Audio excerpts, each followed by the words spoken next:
let's talk about moats. In any war or any competitive game, you have your defense and you have your offense, right? Your defense protects where you are now, right? It's a protective mechanism and it allows you to take more chances and be on offense. Okay. If you don't have a defense, something protecting you, making you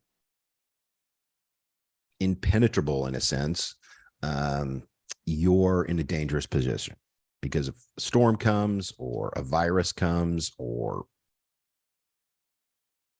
any number of things that we can imagine happens, you're in a bad situation. Offense can then score some points, like new initiatives, new campaigns, new deals, new partnerships. All these types of things become possible because you have your house in order. And you don't burn out, right? You can rest. You can get your psychological, creative juices flowing. So some things that moats do is that they strengthen you, right? Moats save you money. Moats make you money. They extend your abilities. They add IQ points, and it helps you work 24 hours. And at the end of the day, moats are fantastic for filling your gaps. If you are the best in the world at writing songs or connecting with an audience, your moat is what strengthens that and propels that into the future. Some attributes of moats before we look at one. Moats are repeating. It could be something like a standing schedule, like every Friday, we're going to look at our sales numbers. Moats are very narrow. They're specific. So if we say, okay, every Friday we're looking at our numbers and we're going to fix we're going to try some things and tune those things in a very narrow sense. Moats also deal with avoidance, the stuff that we hate, like the stuff we don't like to do. Like I'm about to walk into a accounting meeting and it's like not something like if I could avoid that, I would totally do that. But I know that that's part of our moat. Like you can't grow until you can really bottle that and put that in a system. Moats also do actual work for you.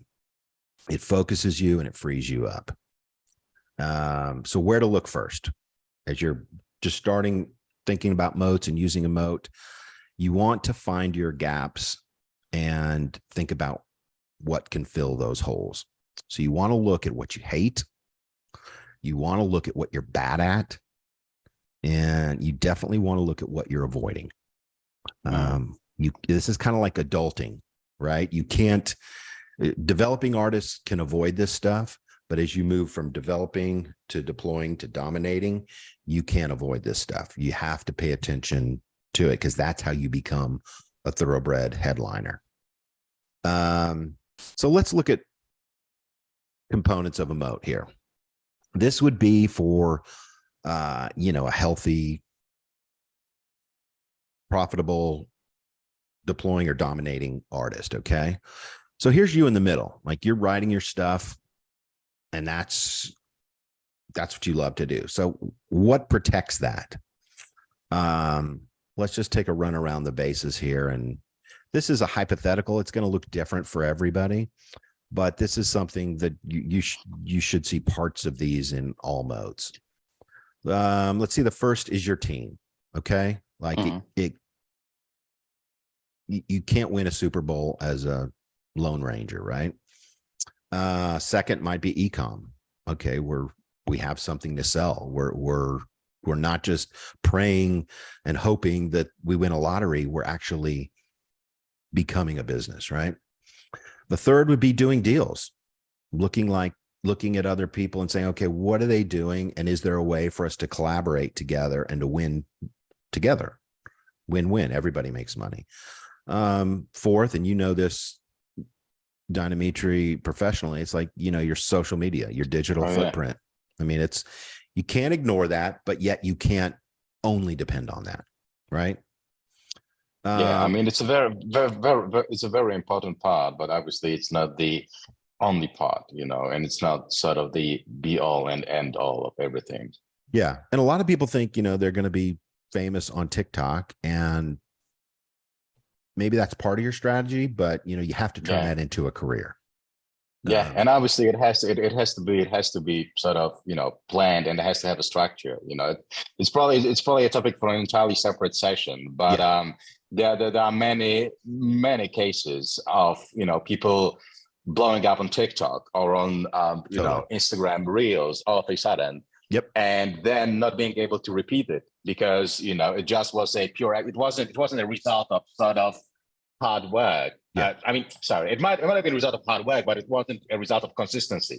Yeah. And then you just blow up, you get 100 million streams, and you get the Billboard number one. But artists don't actually know exactly what happened and what caused it, and they've got issues with replicating this. And this happened so many times, so it has to be a structure. It has to be well thought out. That's textbook from American Idol on. It's like you have to have a platform. If you don't have a platform, you really can't do anything. So yeah, maybe next week you can take the ball and just do a whole training on social media. And then keep streaming. How do you touch people that are in London and you're in Mexico? Streaming is obviously a great way to do that. Back office infrastructure, accounting, automation, all that, productization. How do you have an intelligent conversation about building out a product suite that people will pay for? Allies, partnerships. Who are those half a dozen people that you can go to say, hey, I'm thinking about doing this. What do you think about this? So for ourselves, we go to Jody Williams, who signed Taylor Swift 15 years ago as a 13-year-old girl from Tennessee here. Jody has some insights and some context that adds value. He's fantastic. Launching products, that's a component of your moat. Touring, your show, your experiences, all those things. So, these are some kind of technicolor examples. Everybody's career is going to look differently, but these are some repeatable things that we've seen as we've built this out with and for artists over the last 15 years. So this is a moat, and how it works is this is super slow. You don't go fast on this. Here's part of our moat, part of our VA team out of India. She's fantastic. She's smart. She's communicative. She's able to get stuff done and fly in formation with us. So, it's people, it's, this is a great starting point. So as you start to build a moat, first you're probably going to have your music as part of your moat, right? That's the thing you love. This is day one. But as you mature and as your moat matures, and let me say too, Don Dimitri, right here, if marauders came, you would be pummeled. Your castle would be taken because you don't have a moat, right? Yeah. If whoever, Universal came and said, hey, we want to sign you today, it's probably the worst deal you've ever signed because you have no leverage, right? So here's no moat. But as maybe year two grows, okay, now you have great music and a great show, and you're starting to build fan base. Okay, well, moat's kind of coming together here. Okay, now we have writing and differentiation and production and social. Okay, now we're kind of protected on this flank. Still vulnerable over here. If a pandemic came or whatever, you're still vulnerable, but at least you're getting a moat in place. And then maybe for deploying artists, that middle tier, we have developing, deploying, and dominating artists. Maybe it looks like this, where you have your audience, you have your story and message, you have e-com happening, and okay, you're kind of protected on two sides here. And as maybe this graduates into a dominating artist, okay, now you have accounting, you have legal, you have systems, you have a board, maybe a brain trust, you have a product suite here. Okay. And your music's still important, right? But it's protected. You've got some you can go on offense now because you've kind of protected your defense here.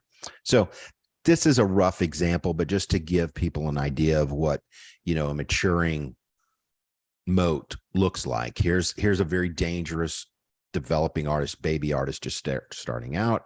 And as it grows and develops, there's some protection and some, fortitude in there. You're not gonna burn out here. You're protected. There's revenue, there's team, there's people, there's products.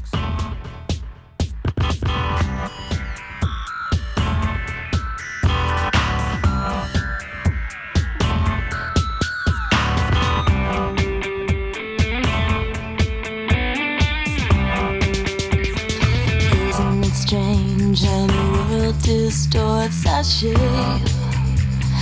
Funny how you seem to be better once again you turn away. Don't be afraid to let me wake you up. You never get the things you want to, confined by fear to try. All your inhibitions just contaminate your mind. Let me steal your sorrow, my appetite for you runs wild. Things in secret that you dream of, make them come to life. Inhale, let my words infuse your mind. Ignite a magical flame, but once again you break your gaze. Don't be afraid to let me burn you up. You never get the things you want to, confined by fear to try. All your inhibitions just contaminate your mind. Let me steal your sorrow, my appetite for you runs wild. Things in secret that you dream of, make them come to life. I ain't scared of nothing but failure. Listen here, let me tell you, I'm on the red eye from Egypt tonight. We got so much against us, but it still feels right. You so electric, boo, you turn me on like a light. Our body chemistry won't allow us to fight. The adrenaline rush seems to give me wings, and it's not about sex. I love hearing you sing. Those jewels are superficial, baby, you my bling. You never get the things you want to, confined by fear to try. All your inhibitions just contaminate your mind. Let me steal your sorrow, my appetite for you runs wild. Things in secret that you dream of, make them come to life. Adrenaline rush seems to give me wings, and it's not about sex. I love hearing you sing. Those jewels are superficial, baby, you my bling. It's the keys to my kingdom, baby, you my queen. I'm on the red eye from Egypt, baby, on my way. No inhibitions, been thinking about my boo all day.